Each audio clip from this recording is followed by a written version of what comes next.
नांदेड लातूर महामार्ग क्रमांक 361 हा नव्यानं महामार्ग सुरू आहे, काम चालू आहे.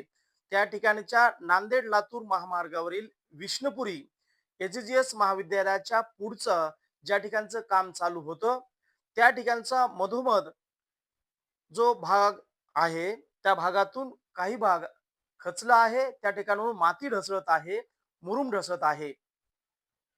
नमस्कार, मी दिगंबर शिंदे डिगा पाटील, संपादक एक वृत्त न्यूज चॅनल नांदेड. मित्र हो, महाराष्ट्रात नव्हे देशभरामध्ये आज घडीला सर्वत्र महामार्ग विणण्याचं महामार्ग बनवण्याचं काम मोठ्या कसरतीनं मोठ्या दिमतीनं या ठिकाणी सुरू आहे. त्याच अनुषंगानं नांदेड जिल्ह्यातही ठिकठिकाणाहून महामार्गाची कामं मोठ्या प्रमाणात सुरू आहेत. त्याच अनुषंगानं नांदेड ते लातूर महामार्ग हा सुद्धा जो क्रमांक त्याचा 361 आहे, याही कामा हेही काम सुरू आहे. त्यानिमित्तानं नांदेड ते लातूर महामार्ग ज्या ठिकाणी सुरू आहे, त्याच विष्णुपुरी भागामध्ये एजीजीएस महाविद्यालय आहे.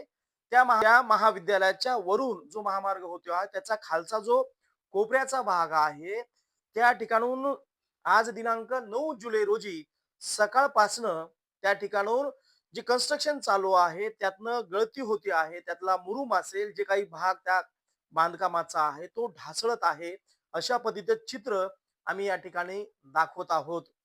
त्यामुळं या कामाबद्दल निश्चितपणे कशा पद्धतीनं दर्जा आहे का दर्जाहीन हे काम सुरू आहे, हे या ठिकाणी प्रत्यक्ष आपल्याला या व्हिडिओच्या माध्यमातून आम्ही दाखवण्याचा प्रयत्न करत आहोत.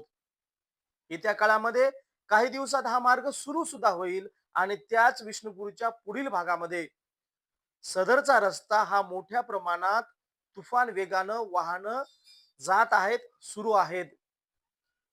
काही दिवसानंतर हाही मार्ग जो की लातूर फाटा आंबेडकर चौक या दिशेनं येतो आणि तो पुढे धनेगाव आणि बोंढार बायपास मार्ग भोकरच्या दिशेनं आणि नागपूर राष्ट्रीय महामार्गाकडे वळला जातो.